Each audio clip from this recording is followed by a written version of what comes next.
I'm Earl Weinberg. Welcome to Book Circle Presents An Ever-Mounted Cavalry.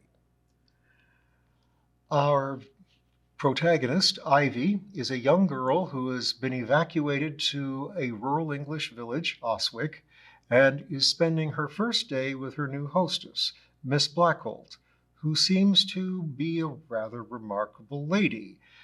In fact, she is a lieutenant in something called the Majory, we learned in the first episode, but Ivy knows nothing about that yet.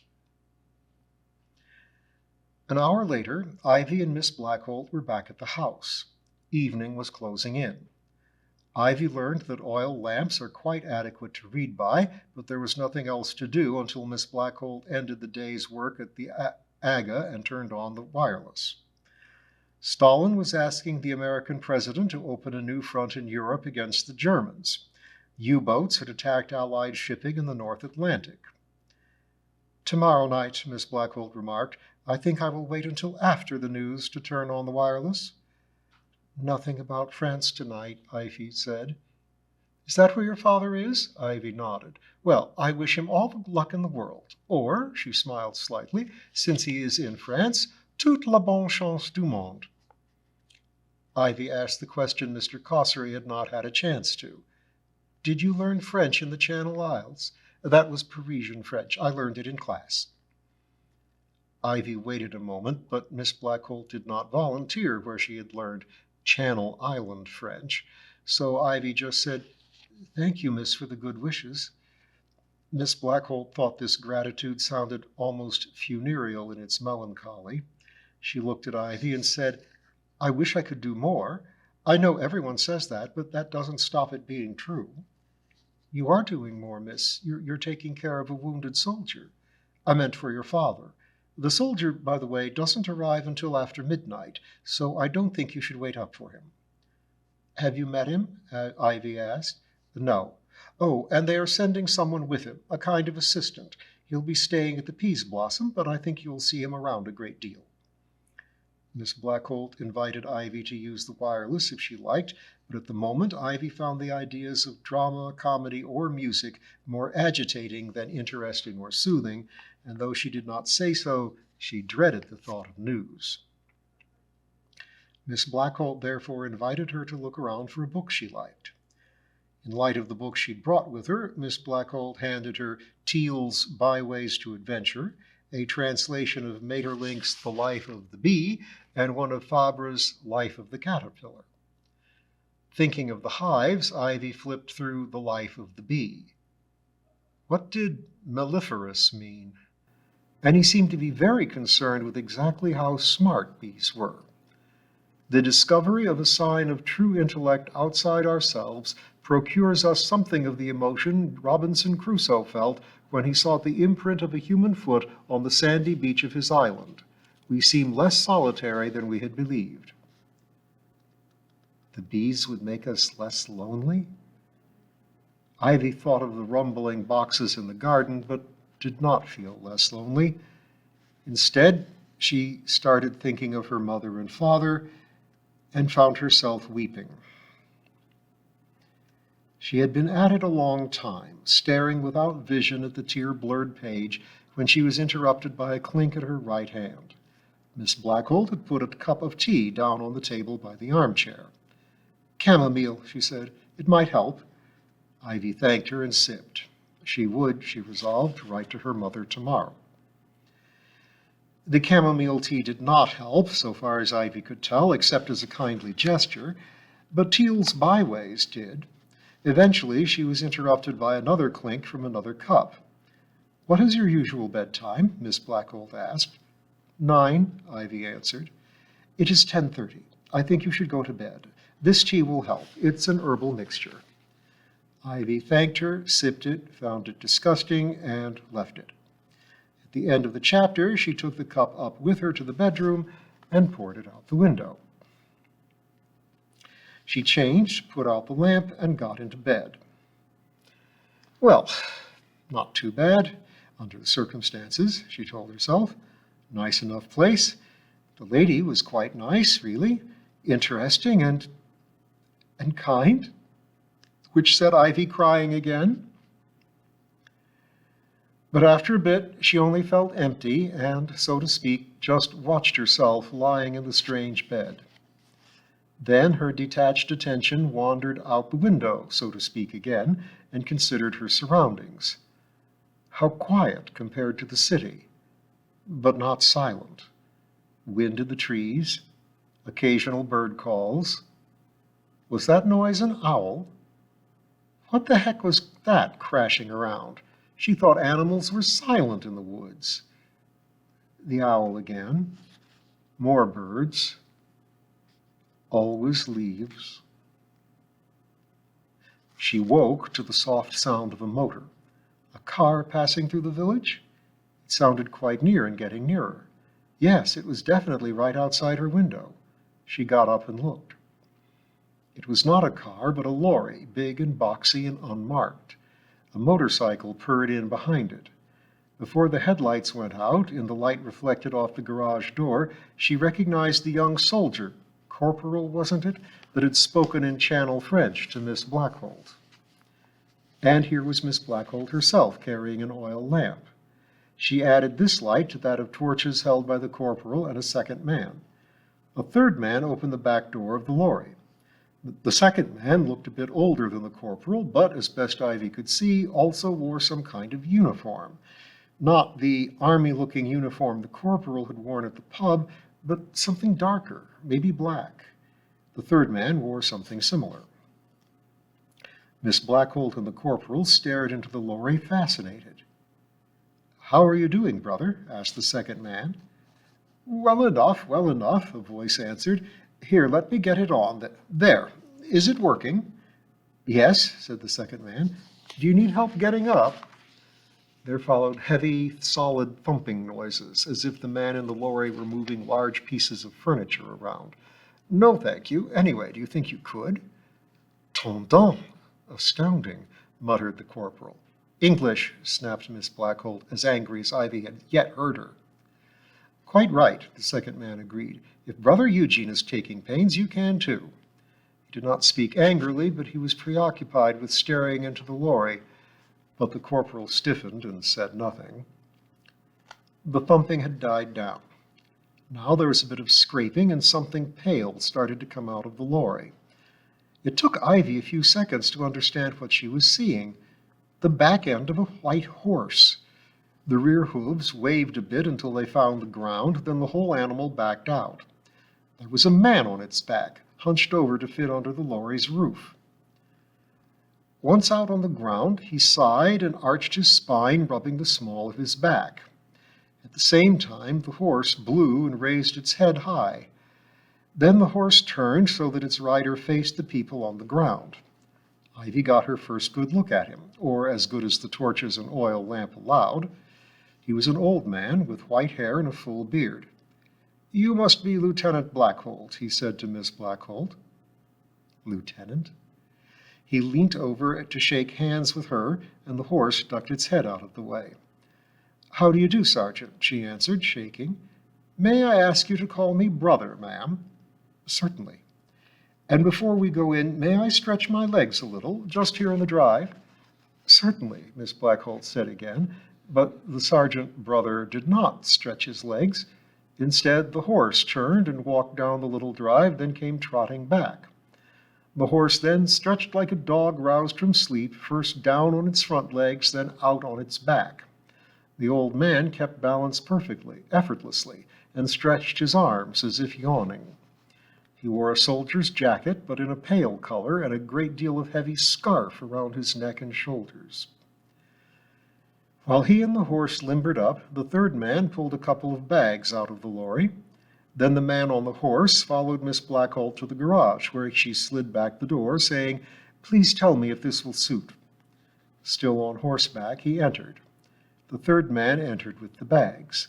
The second man said, "Thank you, Corporal," in a go-away tone to the corporal, who got on his motorcycle and went away. Then the second man went in, the third man came out and drove the lorry away, and there was only the empty driveway with the garage door standing a bit open and a faint light coming out. Ivy pondered for some while. Apparently, this brother soldier was going to stay in the garage with his horse.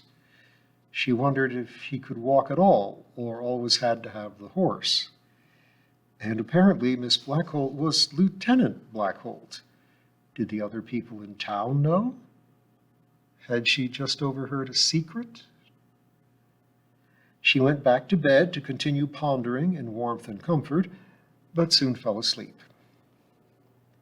She awoke to full light. Why should morning be quieter than night? But it seemed to be. Less wind at the moment, for one thing.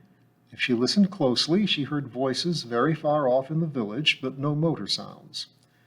There were birds, but she realized they had now become background sounds to her. She got up, dressed, and went downstairs. It was empty. She made herself a breakfast of bread and butter lavished with honey. The bread was rather tan and tasted something like the biscuits yesterday. She suspected acorns again, but it wasn't bad, especially with lots of honey, and there were some of the biscuits. She found a large bottle of what looked like milk in the icebox, but it did not taste like milk. She would inquire later. Meantime, the mystery milk wasn't actually bad once you adopted Miss Blackholt's rule of not expecting a particular flavor, and it washed down the bread and the leftover biscuits quite well. But where was Miss Blackholt and her patient? She went back upstairs. The door to Miss Blackholt's room was shut. Ivy considered that her hostess might have had a long night of it. With the patient, where was he? The other bedroom looked untouched, and after all, Ivy had seen him enter the garage last night, albeit on horseback. She had no particular reason to seek out the patient, but on the other hand, she had nothing else to do, and she was, after all, going to be around him a lot, so she might as well meet him. So reasoning, she went down and outside. The garage door was slid open about a yard. A piece of paper was tacked to it. It read, "Gone for a walk in the wood. Rest assured I am properly bundled up. Brother E." A little timidly, Ivy looked inside. No patient and no horse. The outsized bed was neatly made. She went around back and contemplated the gate into the woods. She looked over her shoulder and checked the visibility of the steeple. All correct. In she went.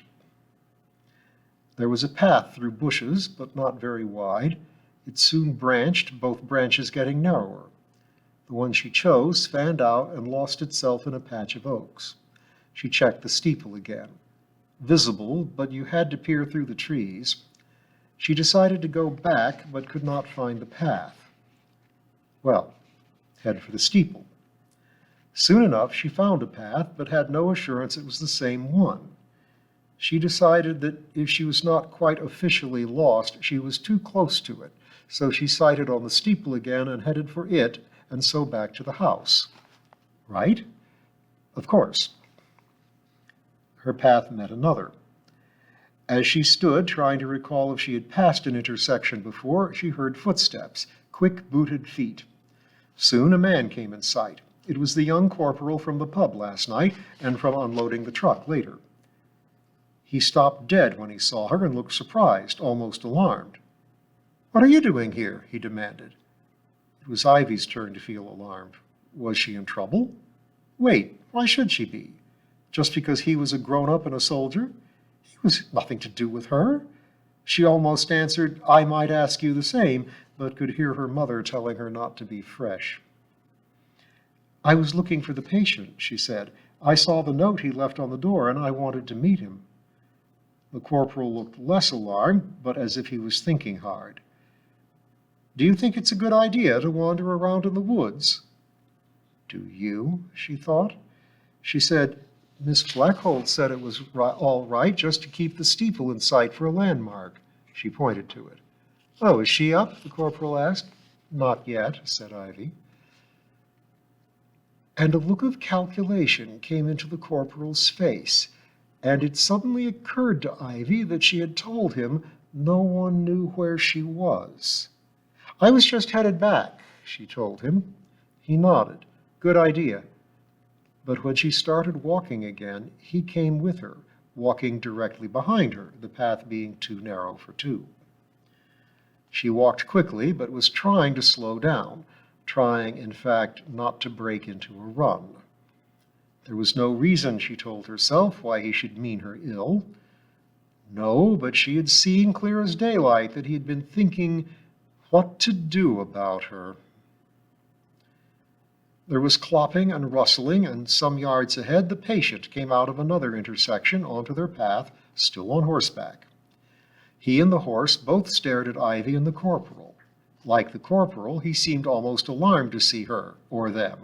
The horse's ears came straight up. He turned the horse and came toward them. He smiled a little stiffly.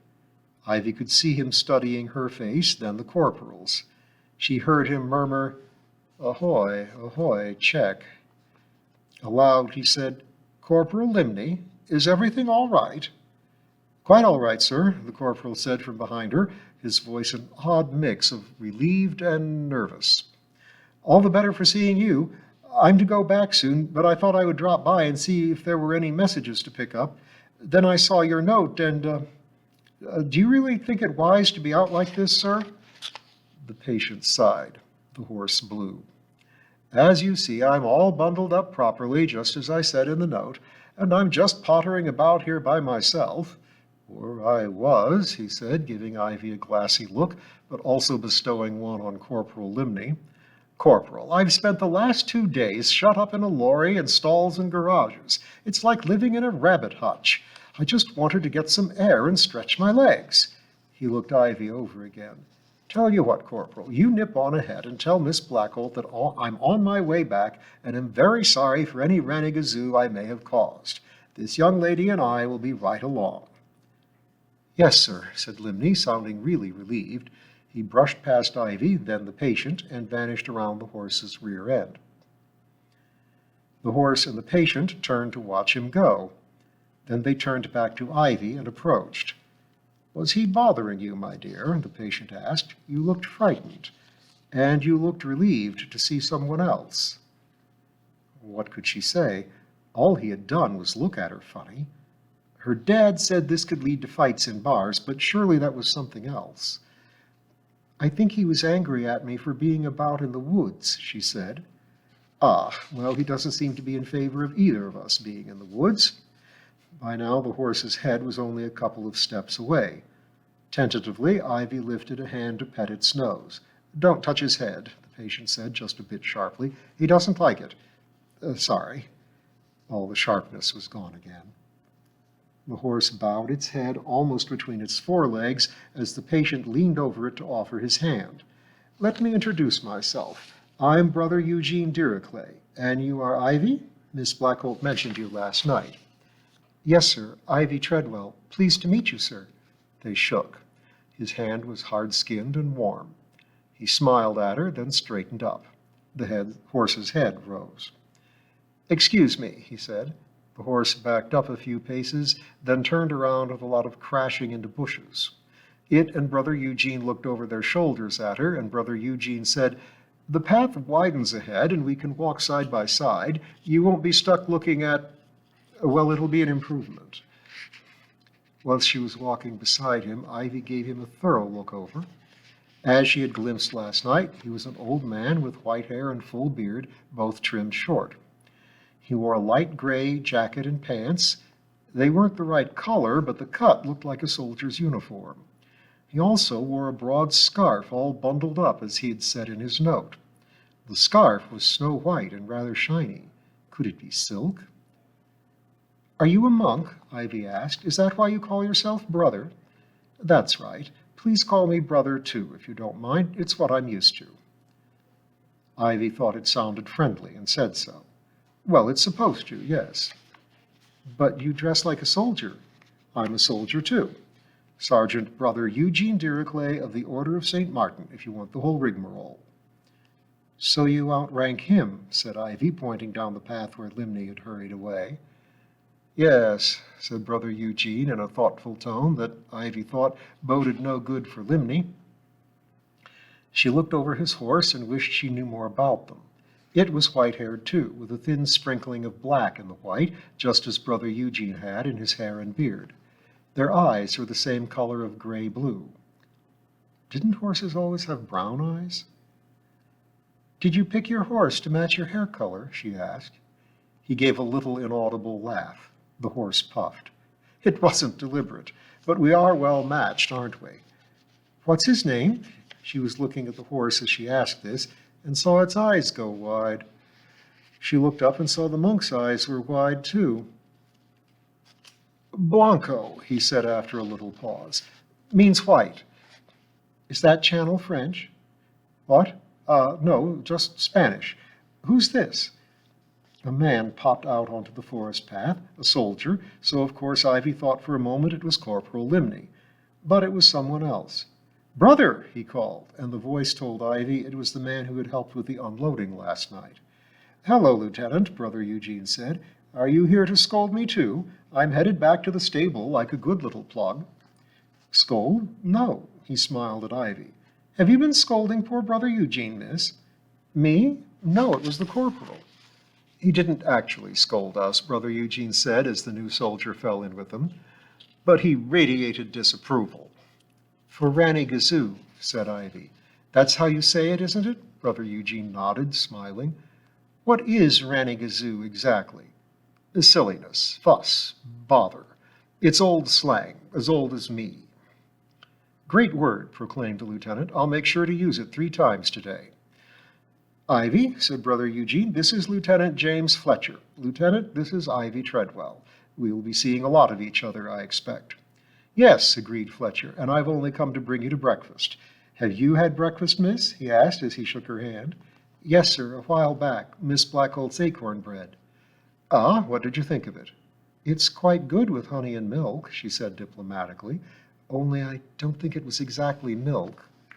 "Some of the sheep stuff?" Fletcher asked. "No, I had that for tea yesterday." "You poor child," Brother Eugene murmured.